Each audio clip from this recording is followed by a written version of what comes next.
நீங்கள் எல்லாவற்றையும் எவ்வளவு அதிகமாக கட்டுப்படுத்த முயற்சிக்கிறீர்களோ அவ்வளவு அதிகமாக உங்கள் கட்டுப்பாட்டை இழக்கிறீர்கள். இது ஒரு முரண்பாடாக தோன்றுகிறதா? ஆனால் இதுதான் 99% ஆண்கள் தங்கள் அன்றாட வாழ்க்கையில் வாழும் மறைக்கப்பட்ட உண்மை. அவர்கள் தங்கள் மன ஆற்றலை தங்களால் மாற்ற முடியாத விஷயங்களுக்காக செலவிடுகிறார்கள். இது ஒருபோதும் வெற்றி பெற முடியாத போர். இந்த வீடியோவில் ஒரு சிலரால் மட்டுமே புரிந்து கொள்ளப்பட்ட ஒரு பண்டைய ஆனால் சக்தி வாய்ந்த சூத்திரத்தை நாம் வெளிக்கொணரப் போகிறோம். இது உங்கள் கட்டுப்பாட்டை மீறிய விஷயங்களைப் பற்றி கவலைப்படுவதை நிறுத்துவதற்கான ஸ்டோயிக் சூத்திரம். இது வெறும் தத்துவ பாடம் அல்ல, இது உங்கள் மனதின் இயக்க முறைமையை மாற்றுவதற்கான ஒரு வழிகாட்டி. தொடங்குவதற்கு முன் கீழே கருத்துகளில் எழுதுங்கள். இப்போது உங்களை மிகவும் கவலையடையச் செய்யும் ஒரு விஷயம் என்ன? நாம் தகவல் யுகத்தில் வாழ்கிறோம். ஒவ்வொரு நொடியும் சமூக ஊடகங்கள், செய்திகள் மற்றும் பிறரின் கருத்துக்கள் நம் கவனத்திற்காக போட்டியிடுகின்றன.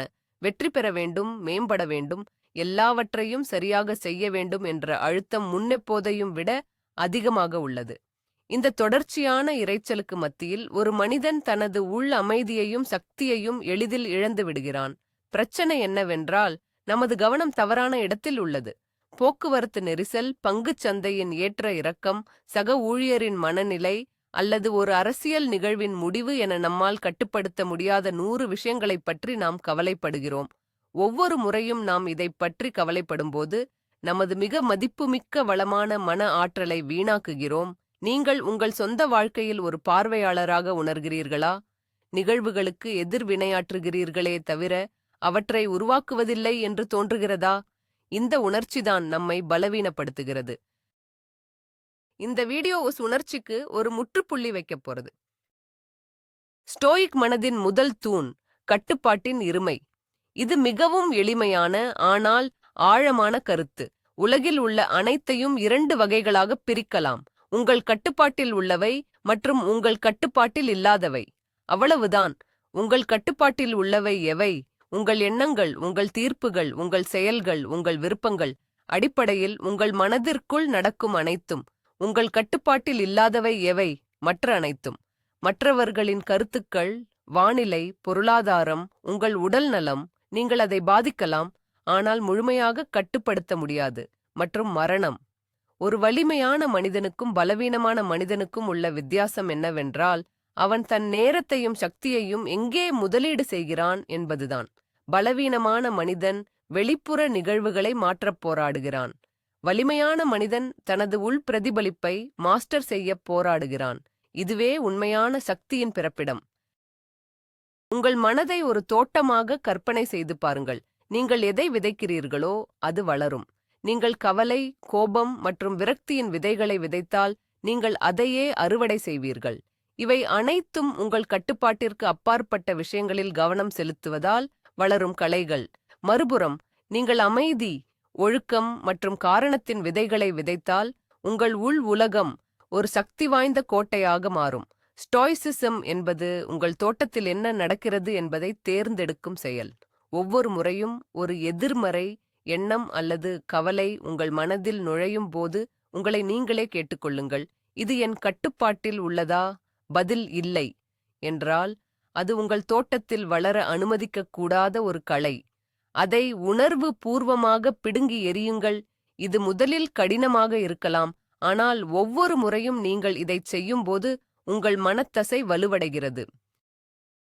நடைமுறைப்படி 1. உங்கள் கவலைகளை தணிக்கை செய்யுங்கள். அடுத்த 24 மணி நேரத்திற்கு உங்களை கவலையடையச் செய்யும் ஒவ்வொரு விஷயத்தையும் கவனியுங்கள். ஒரு சிறிய குறிப்பேட்டில் அல்லது உங்கள் தொலைபேசியில் அவற்றை பட்டியலிடுங்கள். ஒரு சக ஊழியர் உங்களைப் பற்றி என்ன நினைக்கிறார்? நாளை மழை பெய்யுமா? உங்கள் முதலீடுகள் வீழ்ச்சியடையுமா? உங்கள் குழந்தைகள் சரியான பாதையில் செல்கிறார்களா? நாளின் முடிவில் அந்த பட்டியலை பாருங்கள். இப்போது ஒவ்வொரு பொருளின் பக்கத்திலும் கட்டுப்பாட்டில் உள்ளது அல்லது கட்டுப்பாட்டில் இல்லை என்று குறிக்கவும். நீங்கள் நேர்மையாக இருந்தால் உங்கள் பட்டியலில் உள்ள 90%த்திற்கும் அதிகமானவை வகையைச் சேர்ந்தவை என்பதை நீங்கள் காண்பீர்கள். இந்த எளிய பயிற்சி ஒரு வெளிப்பாடாக இருக்கும். உங்கள் மன ஆற்றல் எவ்வளவு பெரிய அளவில் வீணடிக்கப்படுகிறது என்பதை இது உங்களுக்கு காட்டும். இதுவே மாற்றத்தின் முதல் படி. உங்கள் ஆற்றல் எங்கு செல்கிறது என்பதை அறிவது. ஸ்டோயிசிசம் உணர்ச்சியற்றதாக இருப்பது பற்றியது என்ற ஒரு பொதுவான தவறான கருத்து உள்ளது. இது முற்றிலும் தவறு. ஒரு ஸ்டோயிக் ஒரு பாறை அல்ல. அவர் ஒரு பாறை போல உறுதியானவர். வித்தியாசம் நுட்பமானது, ஆனால் முக்கியமானது. உணர்ச்சிகளை அடக்குவது அல்ல நோக்கம், அவற்றை ஆளுவது. நீங்கள் கோபம், சோகம் அல்லது பயத்தை உணரலாம். அவை மனித அனுபவத்தின் ஒரு பகுதி. ஆனால் அந்த உணர்ச்சிகள் உங்கள் செயல்களை ஆணையிட நீங்கள் அனுமதிக்க மாட்டீர்கள். ஒரு நிகழ்வு நடக்கிறது, அதுவே உண்மை. அந்த நிகழ்வை பற்றிய உங்கள் தீர்ப்புதான் உணர்ச்சியை உருவாக்குகிறது. உதாரணமாக, மழையில் சிக்கிக் கொள்வதென்பது ஒரு நிகழ்வு. ஓ, என் நாள் நாசமாகிவிட்டது என்பது ஒரு தீர்ப்பு. இது என் கட்டுப்பாட்டில் இல்லை, நான் ஒரு குடையை கண்டுபிடிப்பேன் என்பது ஒரு ஸ்டோயிக் தீர்ப்பு. நீங்கள் நிகழ்வுக்கும் உங்கள் எதிர்வினைக்கும் இடையில் ஒரு சிறிய இடைவெளியை உருவாக்குகிறீர்கள். அந்த இடைவெளியில்தான் உங்கள் சுதந்திரமும் சக்தியும் உள்ளது. விருப்பமான அலட்சியங்கள் என்ற கருத்தை புரிந்து கொள்வோம். ஸ்டோயிக்குகள் வெற்றி, செல்வம் அல்லது ஆரோக்கியத்தை வெறுக்கவில்லை. அவர்கள் அவற்றை விருப்பமான அலட்சியங்கள் என்று அழைத்தார்கள். அதாவது, அவற்றை வாழ்க்கையில் வைத்திருப்பது நல்லது. ஆனால் உங்கள் மகிழ்ச்சி அவற்றை பொறுத்ததல்ல. உங்கள் உள் அமைதி, உங்கள் குணத்தின் வலிமை மட்டுமே முக்கியம். ஒரு கோடீஸ்வரர் தனது செல்வத்தை இழந்தால் அவர் விரக்தியடையலாம். ஆனால் ஒரு ஸ்டோயிக் மனநிலை கொண்ட ஒருவர் தனது செல்வத்தை இழந்தால் அவர் சொல்வார், இது என் கட்டுப்பாட்டில் இல்லை, நான் விரும்பிய ஒன்று போய்விட்டது. ஆனால் என் உண்மையான செல்வம், என் மனம் அப்படியே உள்ளது. இது ஒரு சக்தி வாய்ந்த மனநிலை மாற்றம். உங்கள் மகிழ்ச்சியை வெளிப்புற விஷயங்களுடன் இணைப்பதை நீங்கள் நிறுத்தும்போது உங்களை யாராலும் அல்லது எதனாலும் காயப்படுத்த முடியாது. நீங்கள் உடைக்க முடியாதவராக ஆகிறீர்கள். உங்கள் மனதை ஒரு உள்கோட்டையாக கருதுங்கள். வெளியே வாழ்க்கை புயல் போல் வீசுகிறது. எதிர்பாராத நிகழ்வுகள், மற்றவர்களின் தீர்ப்புகள் மற்றும் துரதிர்ஷ்டங்கள் அம்புகள் போல உங்கள் மீது எய்யப்படுகின்றன. உங்கள் கோட்டை வலுவாக இருந்தால் இந்த அம்புகள் சுவரில் பட்டு பாதிப்பில்லாமல் கீழே விழும். ஆனால் உங்கள் கோட்டையின் சுவர்கள் பலவீனமாக இருந்தால் ஒவ்வொரு அம்பும் உங்களை தாக்கி காயப்படுத்தும். அந்த சுவர்கள் எதனால் ஆனவை? அவை உங்கள் கொள்கைகள், உங்கள் தீர்ப்புகள் மற்றும் உங்கள் சுய ஒழுக்கத்தால் ஆனவை.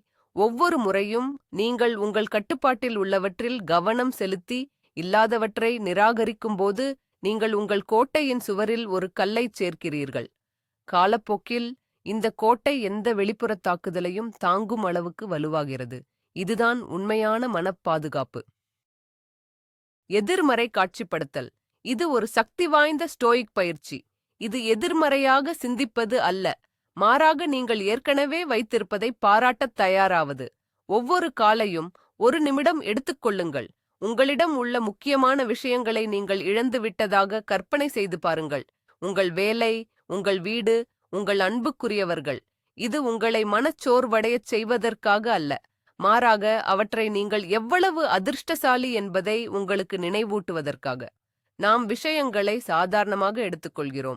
இந்த பயிற்சி அந்த மனநிலையை உடைக்கிறது.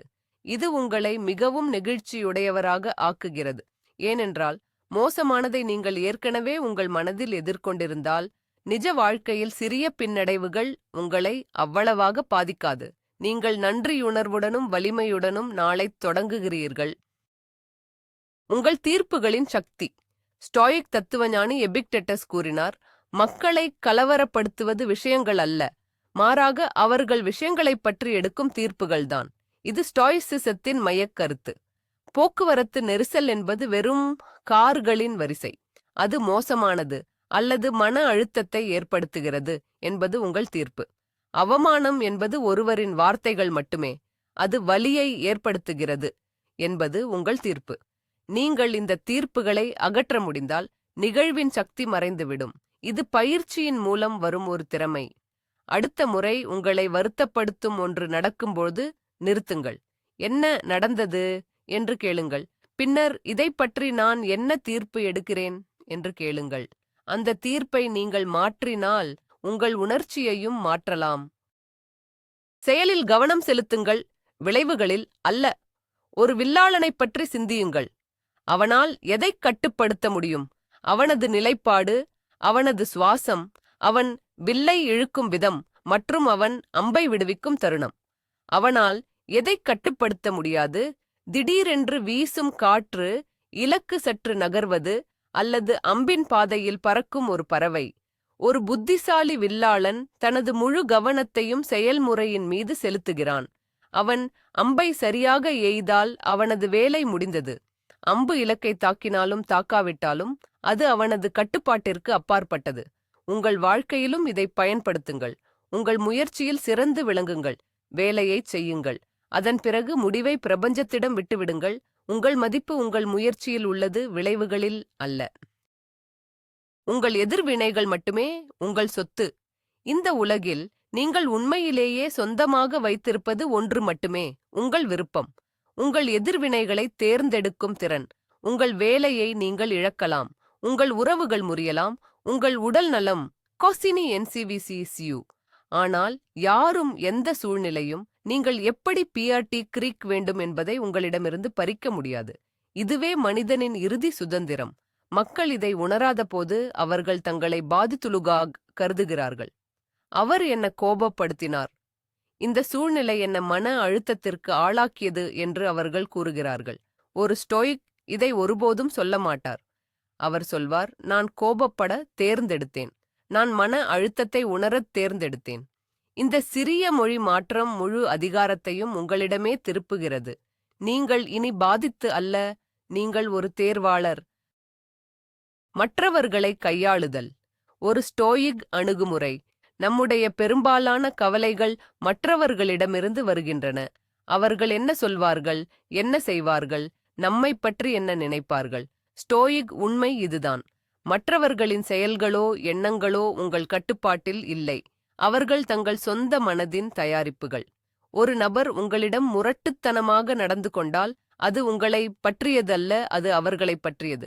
ஒருவேளை அவர்கள் ஒரு மோசமான நாள் கெச்சிரியோர் ஓலபிலிறார்கள். ஒருவேளை அவர்கள் பாதுகாப்பற்றவர்களாக உணர்கிறார்கள். அவர்களின் செயலுக்கு உங்கள் எதிர்வினையை தேர்ந்தெடுப்பது மட்டுமே உங்கள் வேலை.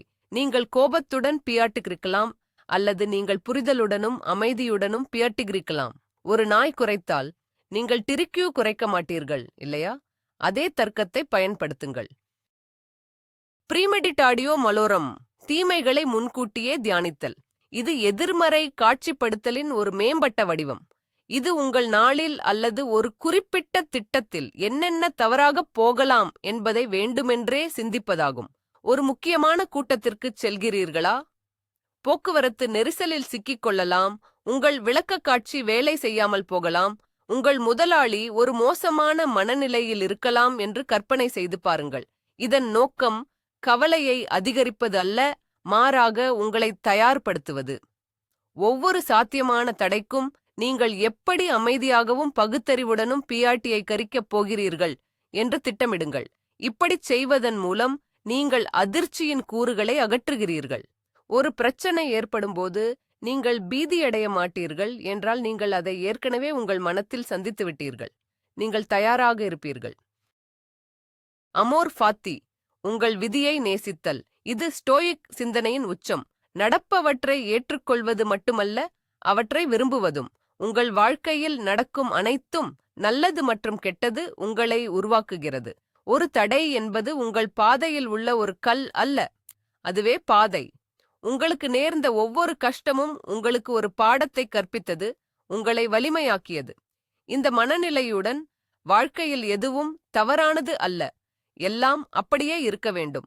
இது ஒரு செயலற்ற மனநிலை அல்ல. உங்கள் கட்டுப்பாட்டில் உள்ளதை மேம்படுத்த நீங்கள் இன்னும் கடுமையாக உழைக்கிறீர்கள்.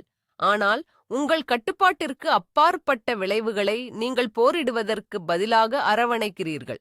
இதுவே உண்மையான சுதந்திரம். நவீன போர்க்களம். சமூக ஊடகங்கள். ஸ்டோயிக் கொள்கைகளை பயிற்சி செய்ய சமூக ஊடகங்களை விட சிறந்த இடம் எதுவுமில்லை.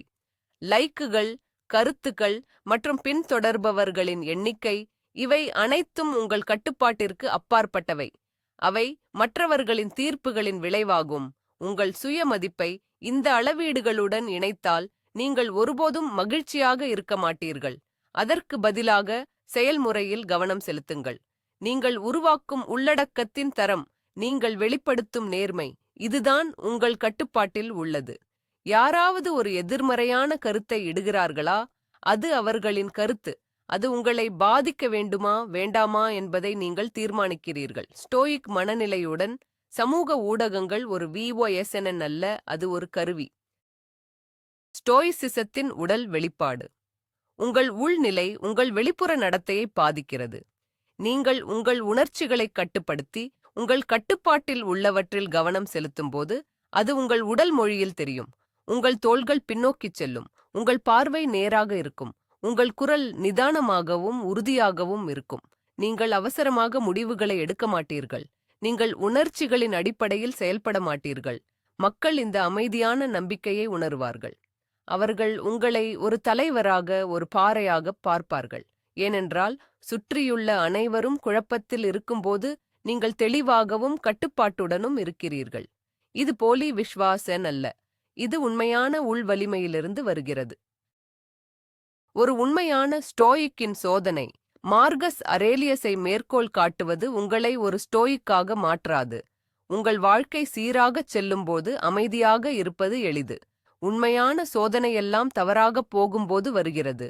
உங்கள் விமானம் ரத்து செய்யப்படும்போது, நீங்கள் ஒரு முக்கியமான ஒப்பந்தத்தை இழக்கும்போது, நீங்கள் ஒரு துரோகத்தை எதிர்கொள்ளும்போது, அந்த தருணங்களில் நீங்கள் எப்படி பியாட்டிக்கிறீர்கள்? நீங்கள் நொறுங்குகிறீர்களா? மற்றவர்களை இண்டிக்கிறீர்களா?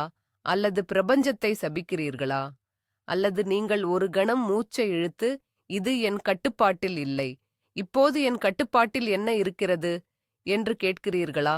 அந்த தருணம்தான் உங்கள் பயிற்சியின் உண்மையான அளவீடு. அதுதான் ஒரு பையனை ஒரு ஆணாகப் பிரிக்கிறது. வெளிப்புற நிகழ்வுகளை விளக்கமளிக்கும் உங்கள் திறனை மாற்றுங்கள். 2 பேர் ஒரே மாதிரியான துன்பத்தை அனுபவிக்க முடியும். ஒருவர் உடைந்து போகிறார், மற்றவர் வலுவாக வெளிவருகிறார். வித்தியாசம் நிகழ்வு அல்ல, அதை அவர்கள் விளக்கமளிக்கும் விதம். ஏன் இது எனக்கு நடக்கிறது என்று கேட்பதற்கு பதிலாக, இது எனக்கு என்ன கற்பிக்க முயற்சிக்கிறது என்று கேளுங்கள். ஒரு வேலை இழப்பை ஒரு டன்ட்மாக பார்க்காதீர்கள், அதை ஒரு புதிய திசையை கண்டறியும் வாய்ப்பாகப் பாருங்கள். ஒரு உறவின் முடிவை ஒரு இழப்பாக பார்க்காதீர்கள், அதை சுய வளர்ச்சிக்கான ஒரு வாய்ப்பாகப் பாருங்கள். உங்கள் கதையின் ஆசிரியராக நீங்கள் இருக்கிறீர்கள். நிகழ்வுகள் அத்தியாயங்கள் மட்டுமே, அந்த அத்தியாயங்களுக்கு அர்த்தம் கொடுப்பது உங்கள் விளக்கம். சிறிய விஷயங்களில் பயிற்சி செய்யுங்கள். நீங்கள் ஒரே இரவில் ஒரு ஸ்டோயிக் முனிவராக மாறப்போவதில்லை. இது ஒரு வாழ்நாள் பயிற்சி. எனவே சிறியதாகத் தொடங்குங்கள். காஃபி வரிசையில் யாராவது உங்களை முந்திச் சென்றால் எரிச்சலடைவதற்கு பதிலாக அதை உங்கள் பொறுமையை பயிற்றுவிப்பதற்கான வாய்ப்பாக பயன்படுத்துங்கள். உங்கள் இணையம் மெதுவாக இருந்தால் கோபப்படுவதற்கு பதிலாக உங்கள் அமைதியை பயிற்றுவிப்பதற்கான வாய்ப்பாக பயன்படுத்துங்கள். இந்த சிறிய அன்றாட எரிச்சல்கள் உங்கள் மனத்தசைகளுக்கான பயிற்சி எடைகள். சிறிய போர்களில் நீங்கள் வெற்றி பெற்றால் பெரிய போர்கள் வரும்போது நீங்கள் தயாராக இருப்பீர்கள். நிலைத்தன்மையே முக்கியம். உங்கள் மதிப்புகளை வரையறுக்கவும். உங்கள் கட்டுப்பாட்டில் உள்ள மிக முக்கியமான விஷயங்களில் ஒன்று உங்கள் மதிப்புகள். நேர்மை, தைரியம், ஒழுக்கம், நீதி. உங்கள் வாழ்க்கையை ஆளப்போகும் கொள்கைகள் எவை? நீங்கள் இவற்றை தெளிவாக வரையறுக்கும்போது உங்களுக்கு ஒரு உள் திசைகாட்டி கிடைக்கிறது. ஒரு கடினமான முடிவை எதிர்கொள்ளும்போது நீங்கள் உங்கள் உணர்ச்சிகளை கேட்க மாட்டீர்கள், நீங்கள் உங்கள் திசைகாட்டியை கேட்பீர்கள். இந்தச் செயல் எனது மதிப்புகளுடன் ஒத்துப்போகிறதா? இது முடிவெடுப்பதை எளிதாக்குகிறது மற்றும் உங்கள் செயல்களில் ஒருமைப்பாட்டை கொண்டு வருகிறது. மதிப்புகள் இல்லாத ஒரு மனிதன் காற்றில் ஒரு இலை போல இருக்கிறான், ஒவ்வொரு கருத்தின் திசையிலும் வீசப்படுகிறான். மதிப்புகள் உள்ள ஒரு மனிதன் ஆழமாக வேரூன்றிய மரம் போல இருக்கிறான். சுருக்கப்பட்ட ஸ்டோயிக் சூத்திரம். நாம் இதுவரை விவாதித்த அனைத்தையும் ஒரு எளிய, மீண்டும் மீண்டும் செய்யக்கூடிய செயல்முறையாகச் சுருக்கலாம். ஒரு கவலையளிக்கும் சூழ்நிலையை நீங்கள் எதிர்கொள்ளும்போது இந்த 3 படிகளை பின்பற்றவும். படி 1. அடையாளம் காணுங்கள். என்ன நடக்கிறது என்பதைப் பற்றிய உங்கள் ஆரம்ப தீர்ப்பை நிறுத்தி வெஸ்டுனிஸ்தமான உண்மைகளை கவனியுங்கள். படி 2. வகைப்படுத்துங்கள். இந்த சூழ்நிலையில் எனது கட்டுப்பாட்டில் உள்ள கூறுகள் எவை மற்றும் எனது கட்டுப்பாட்டில் இல்லாத கூறுகள் எவை என்று கேளுங்கள். படி 3. செயல்படுங்கள் அல்லது ஏற்றுக்கொள்ளுங்கள். உங்கள் கட்டுப்பாட்டில் உள்ளவற்றின் மீது உங்கள் முழு ஆற்றலையும் செலுத்துங்கள். உங்கள் கட்டுப்பாட்டில் இல்லாதவற்றை போராடாமல், கசப்பில்லாமல் ஏற்றுக்கொள்ளுங்கள். இந்த சூத்திரம்தான் குழப்பத்திலிருந்து தெளிவுக்கும் கவலையிலிருந்து அமைதிக்கும் பலவீனத்திலிருந்து சக்திக்கும் உங்களை அழைத்துச் செல்லும் பாதை. இறுதியில் உண்மையான சுதந்திரம் என்பது உலகை கட்டுப்படுத்துவதில் இல்லை. அது உலகிற்கு உங்கள் மனதின் எதிர்வினையை கட்டுப்படுத்துவதில் உள்ளது. இந்த சக்தி உங்களுக்குள் எப்போதும் இருந்து வருகிறது. அது வெளிப்படுத்தப்படுவதற்காக காத்திருக்கிறது. நீங்கள் இனி காற்றில் அடித்துச் செல்லப்படும் இலை அல்ல. நீங்கள் புயலில் அசையாமல் நிற்கும் பாறை. உங்களைச் சுற்றியுள்ள உலகம் குழப்பத்தில் சுழலும்போது உங்கள் உள்கோட்டை அமைதியாகவும் பாதுகாப்பாகவும் அசைக்க முடியாததாகவும் இருக்கும். இந்த அமைதியான நம்பிக்கையை உணருங்கள். இது சிலரால் மட்டுமே அடையக்கூடிய சக்தி. இந்த ஆழமான பயணத்தில் உங்கள் நேரத்தையும் கவனத்தையும் முதலீடு செய்ததற்கு நன்றி. இந்த அறிவு உங்களுக்குள் ஒரு மாற்றத்தை ஏற்படுத்தியிருந்தால் இதுபோன்ற உயரடுக்கு உள்ளடக்கத்திற்கு குழு சேரவும். இப்போது நான் உங்களிடம் கேட்கிறேன், இந்த வீடியோவை பார்த்த பிறகு இன்று முதல் நீங்கள் கவலைப்படுவதை நிறுத்தப் போகும் ஒரு விஷயம் என்ன? உங்கள் முடிவை கீழே உள்ள கருத்துக்களில் சமூகத்துடன் பகிர்ந்து கொள்ளுங்கள்.